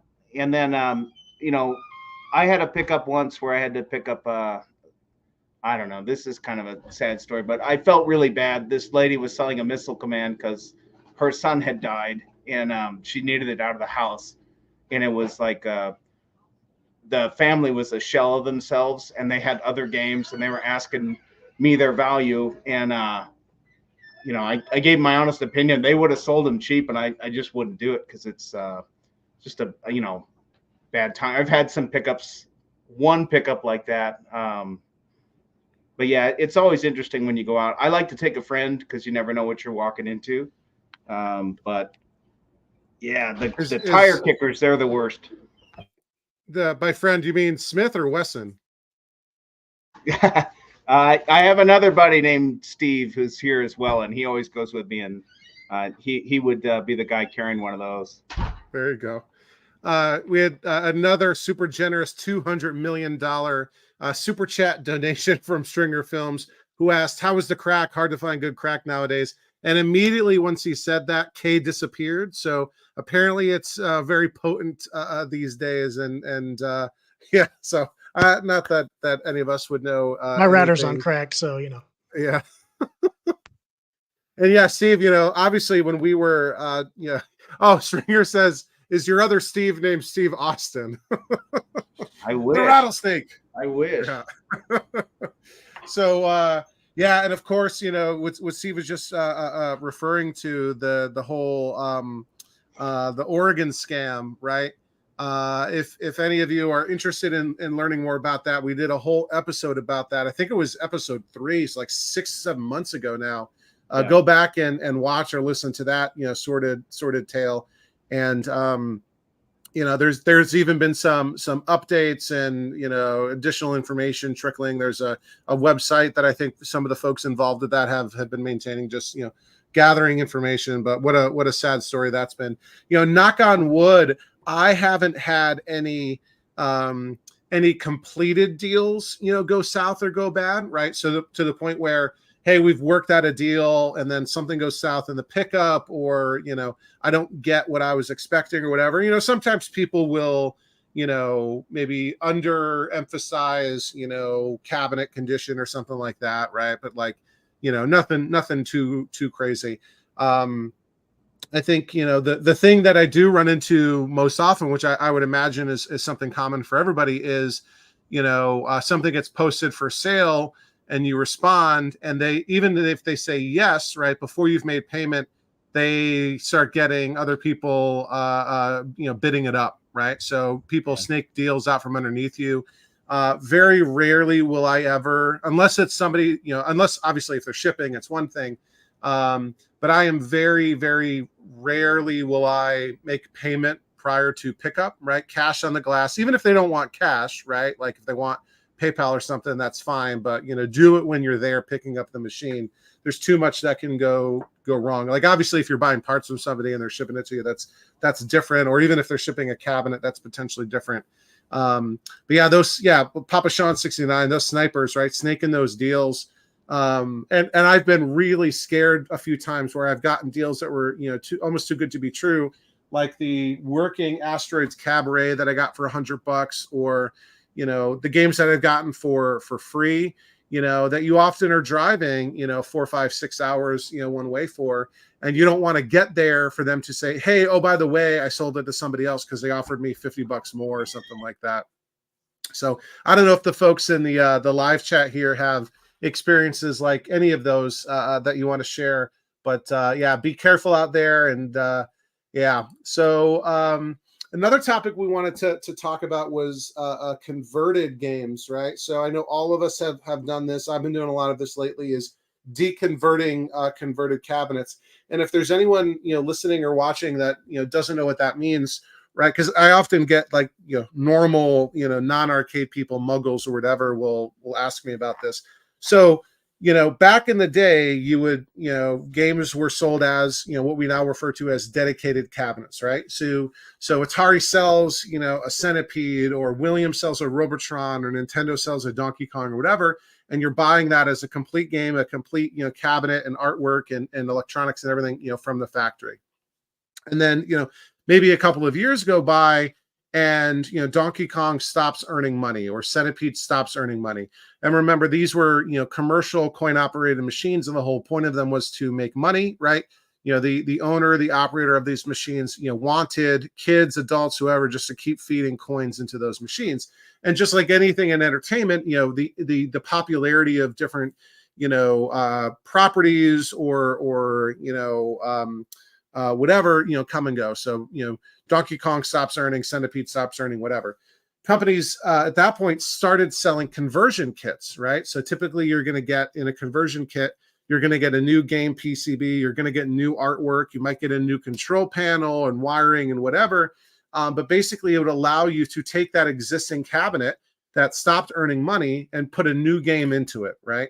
So rather than have to buy an entire new cabinet for maybe $2,000 or $3,000, for a few $100, maybe several $100, you could transform or convert that cabinet into a new game. Now, typically speaking, collectors tend to be more interested in original dedicated cabinets, right? Those were the ones that, whether it's from the golden era or later, those are typically the games that the manufacturers really put the most time and effort into. It's the stuff that, really resonated with players. A lot of the conversion games were, lower cost. The manufacturers didn't put a ton of, there's definitely some exceptions, but for by and large, right? Like most people don't want a Donkey Kong cabinet with, Superbike in it, or Herbie at the Olympics, or whatever type of stuff. Obviously there are, especially later when manufacturers started making, generic cabinets designed for conversion only games, like Taito Superman was conversion only, I believe. Caliber 50 was conversion only. But one of the ways to get a dedicated cabinet, something that you want as a collector, for a much better price than a all original Survivor dedicated, is to buy a cabinet that had been converted to something else and deconvert it and restore it back to the original. So in my arcade here, Donkey Kong had been converted to Superbike, and I converted that back to Donkey Kong. My Joust had been converted to an SNK game called Street Smart, and I had to convert that back. And out in the garage, I got tons of stuff. So Pango had been converted to Time Soldiers, and what else? My Mr. Do is in a converted Dig Dug Cocktail.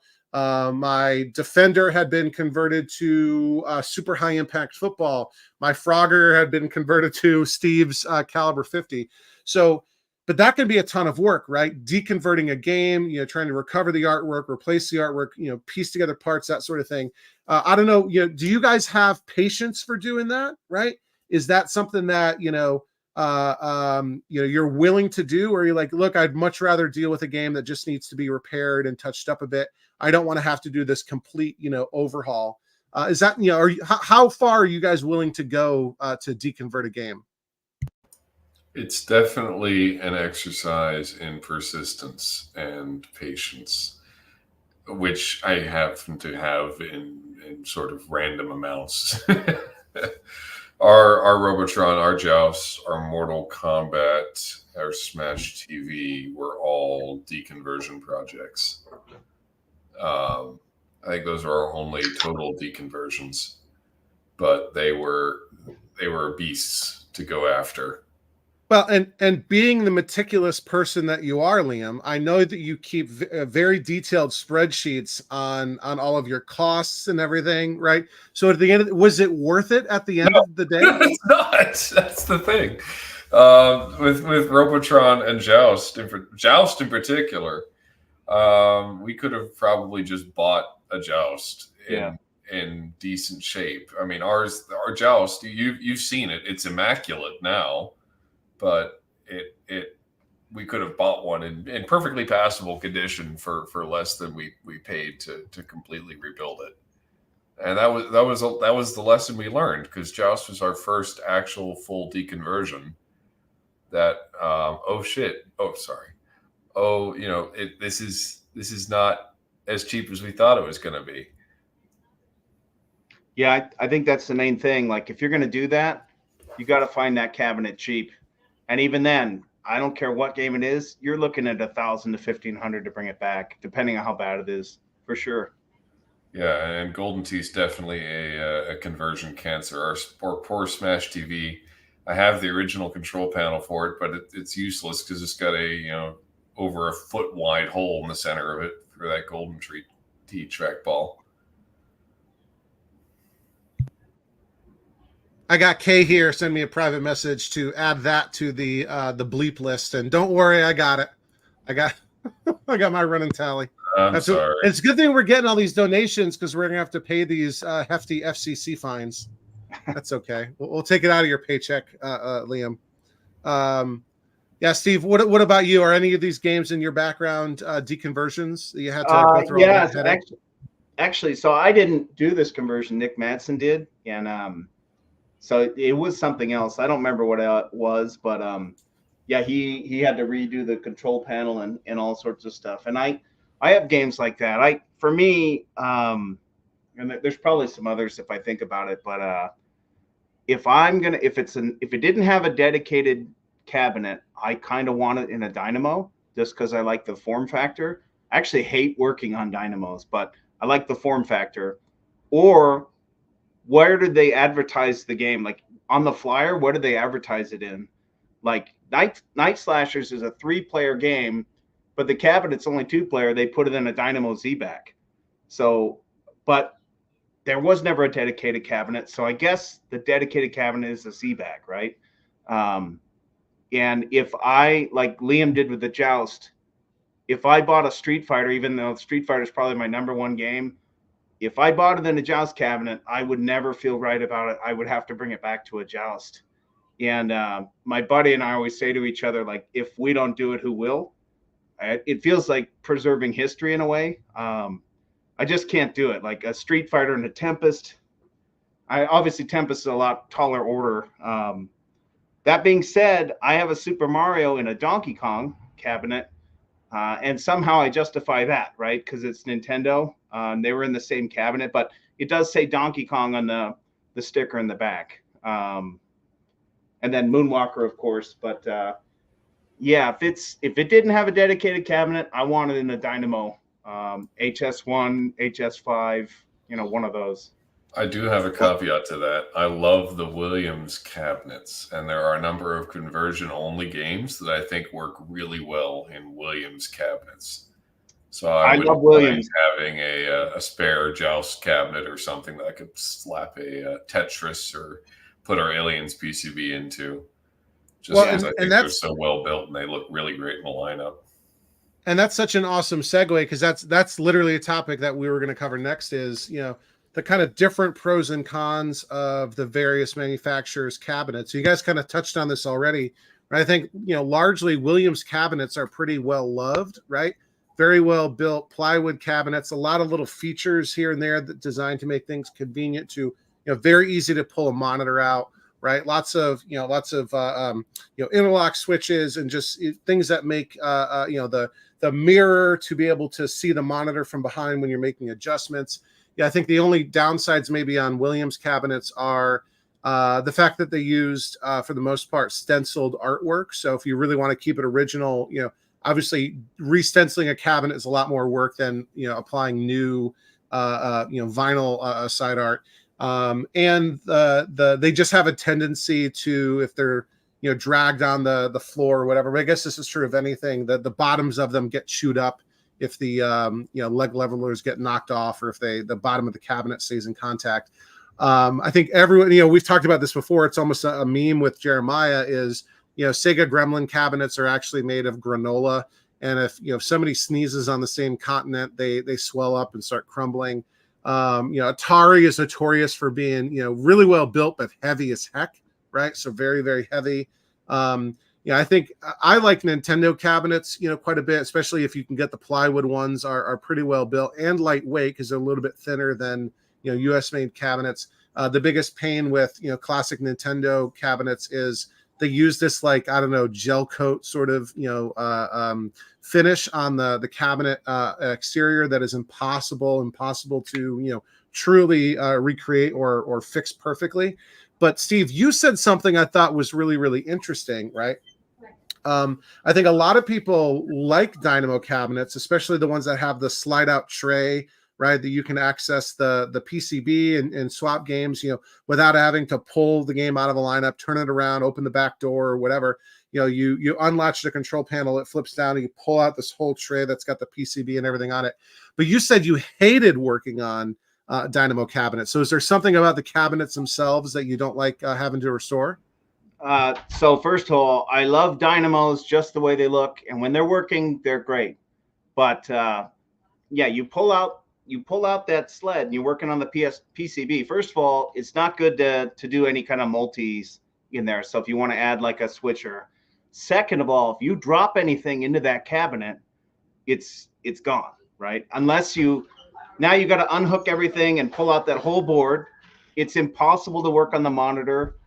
If those Peter Cho power supplies go out on it, now you got a big gaping hole in the back. Even though Nick Madsen had like a wooden enclosure that puts a more modern PC style power supply in there.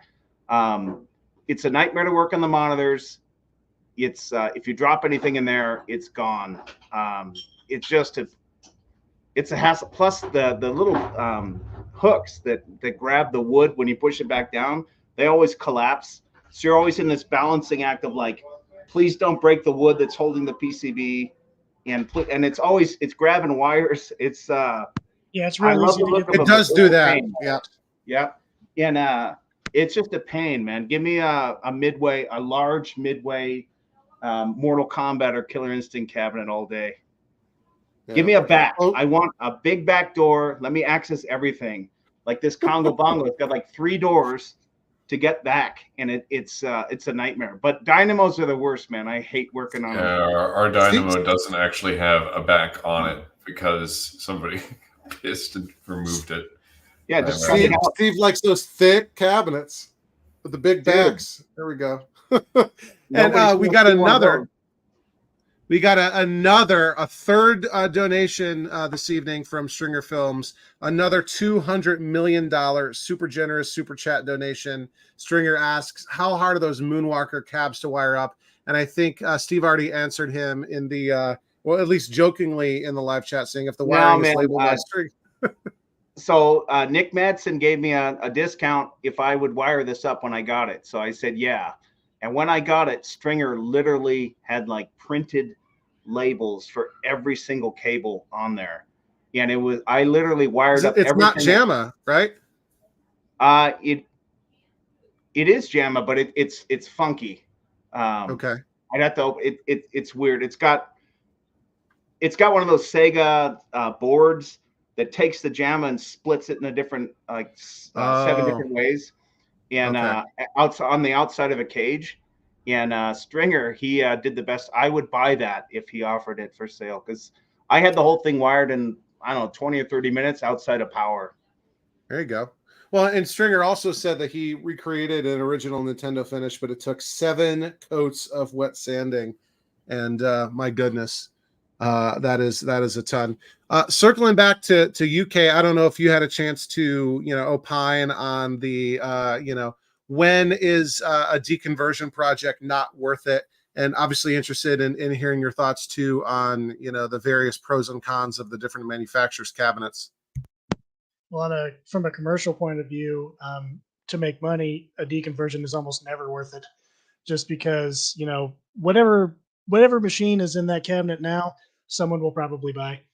So I'll just fix it up and sell it as is. Like most recently, I think I had a Shinobi that I worked on that was in a Williams cabinet. And I think it was probably originally a Joust. And I could take the time to source a Joust PCB and the power supply and all the boards, wiring harness, control panel, side art, marquee, all that fun stuff, and do all of that. And at the end, have a game that was worth more. But after all the money I poured into it, I probably get less profit out of it and a whole bunch more work. So there's absolutely no incentive for me to do any kind of deconversion like that. The reason why you do a deconversion is you want that game for yourself. It's a labor of love, and I'm not a collector. I have 4 machines. That's all I have, and I'm not really seeking anything specific out for my own collection. So it's purely profit based for me because this is what I do for a living. So a deconversion is almost never worth it. As for the manufacturers, I like the ones that are easy to work on and easy to move. So I love Nintendo cabinets and I love Bally Midway cabinets just because they feel so much lighter than the other manufacturers. I mean, Atari is heavy as hell, but they're well made and decently easy to work on. But to the point earlier with those Dynamo cabs where it's just the power supply with the big gaping hole and the button on the side for the power. And then especially when there's like the back door is like very small and too low and you can't actually get to the monitor from there. And then all the problems with the drawer that you pull out to get to the board and everything that gets caught when you're trying to move it back into place. Like I've experienced all those things too. I like the way the dynamo looks on the outside. I like a nice clean corner cut dynamo cab. And they put a line Street up Fighter great. in there. Yeah. So they're great looking cabinets on the Yeah. outside, but if you Yeah. don't have to work on them, that's not your problem. But Yep. I do, and it is my problem. Yeah.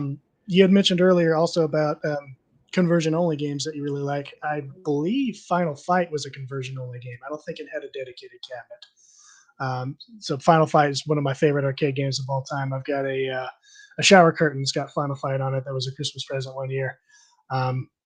The other one that comes to mind is back in the day, I used to play a lot of Dance Dance Revolution, and the last version that had come out was DDR Extreme, and it had been out for a couple of years, and it didn't seem like they were coming out with a new version. So everyone who was a DDR player was getting kind of stagnant, a little stale. Nothing new was coming out.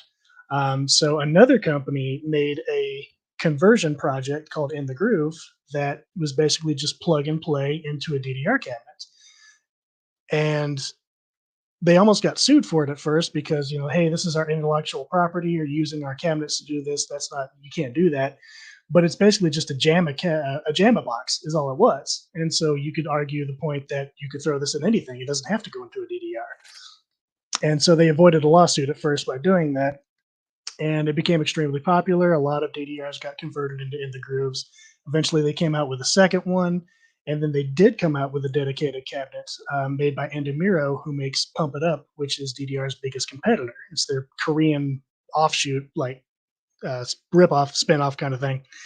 At that point, Konami did sue and did win and ended up with the intellectual property In the Groove and kind of swept it under the rug, and it no longer truly exists anymore because they don't do anything with that property. They just kind of act like it doesn't work, act like it doesn't exist. They were in the process of making In the Groove 3 too, and that just kind of got shoved to the side and never got to come out. But I played a lot of In the Groove back in the day when it was brand new, and you put those in DDR cabinets, and I had a lot of fun with them. So that's probably one of my favorites as well. That is an interesting story. I'd never heard that before. So if you're not in the dance game community, it's not something that comes up very often. It's happened long enough ago now that so many new versions of DDR have come out that In the Groove is kind of just in the past that, unless you've been playing dance games for at least 15, 20 years, it's not anything you've even heard of. Very cool. Very cool. Why don't we talk about holiday plans? Like I said, Thanksgiving's next week, Christmas and everything are just around the corner. Who's got holiday plans that might be a little bit arcade related? I don't know. Steve, maybe you want to go first? Well, I'm lucky enough that our family home is kind of the main gathering place. So we don't really travel during the holidays. Everybody comes here. So I'm looking forward to firing up the arcade. One of my buddies who works at Sega in Japan, he's moving here to work in Sega because they have a Las Vegas office for casino games.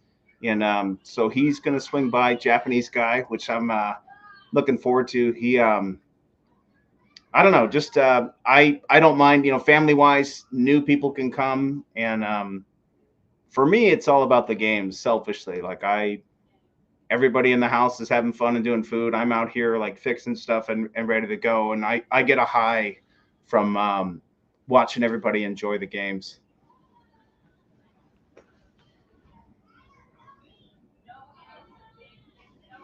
Can't hear you.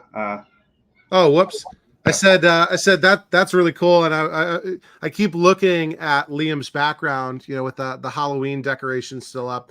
And Liam, I know you do a lot of arcade parties at your house. Do you have any big plans for holiday get-togethers? Are you going to decorate the arcade for Thanksgiving or Christmas or anything like that? I'll tell you the truth. Sam and I have been so busy lately. It is still decorated for Halloween. We have not had the time to take down all the decorations. But any big holiday plans? No, not at all. Okay, that's easy. How about you, Kay? We're going to go. I'm going to have Thanksgiving dinner with my girlfriend's family. Then the next day we'll have it with my family.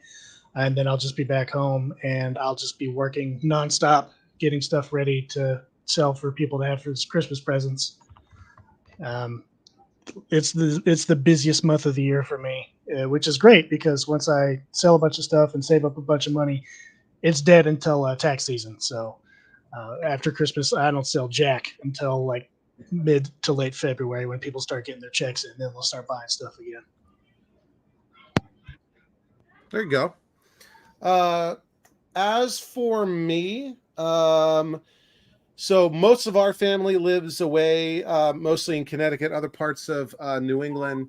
And so we will often go to visit them around the holidays, and they visit us when it's not the holidays. So that's fine. We had my in-laws were just down a couple weeks ago, and my father-in-law hadn't been down since before COVID. My mother-in-law had come down more times.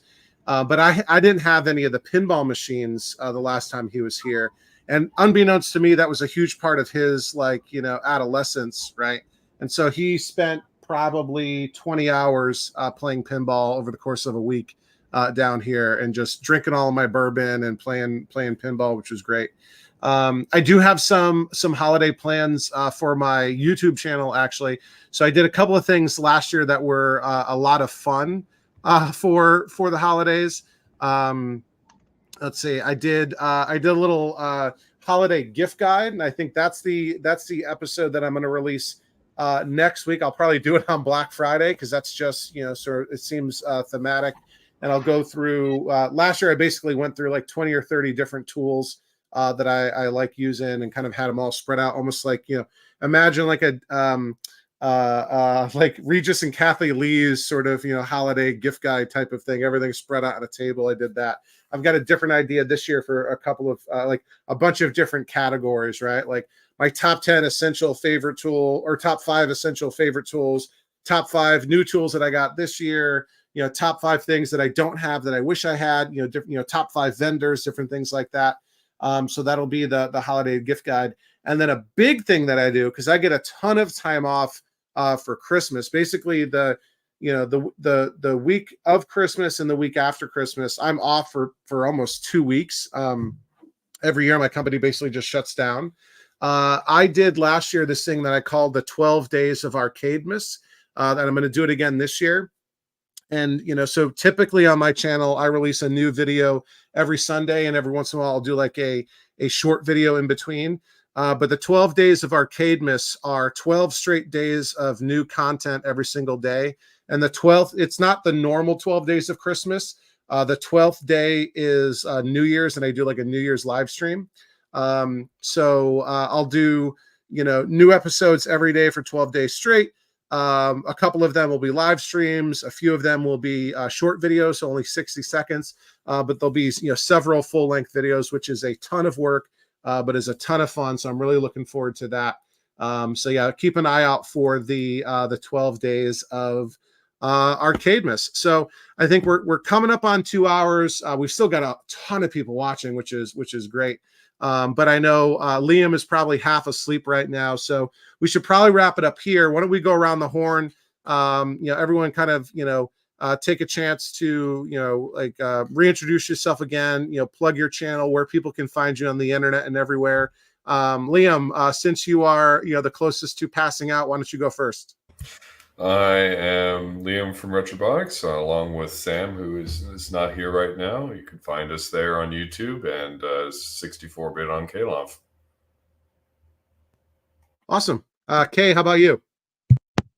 I'm Kay with Prime Arcade Sales and Repair down here in West Texas. You can find me on TikTok at Prime_Arcade. I post videos all the time of the projects that I work on, things that I pick up. Just little slices of life and what I'm going to work on next. I'm also on Facebook. If you're ever interested in purchasing anything, even if you're not local to me, there's always a third-party shipping services, so I can get something to you. So if you see something you like, that's the place to contact me for actual business inquiries. And I think you already worked out a deal in the live chat during the episode, which is great. There you go. Awesome. And Steve, remind everyone again who you are and how they can find you and follow you on the interwebs. Steve Laity, Kotru311 or Mosaic or Arcade on YouTube. I just do it for fun. Any videos I do are kind of informational on games that I haven't seen other people do videos on. I'm Kotru311 on KLOV. Feel free to reach out to me on Facebook. I'm always selling stuff, doing videos and stuff. Not weekly, just whenever I feel like it. But if you're an arcade collector, you're a friend of mine. So reach out anytime. And Steve really, really is a great guy. So kind of him to join us. I'm sure we'll have him back on again soon as a three-peat host. I just put a link down to Steve's channel. Thanks, Steve, down in the live chat. So everyone, make sure you go and subscribe to Steve's channel. Make sure you're subscribed to Retro Robotics, which is Liam and Sam's channel. Make sure you're subscribed to Jeremiah's channel, which is Coin Op Corner.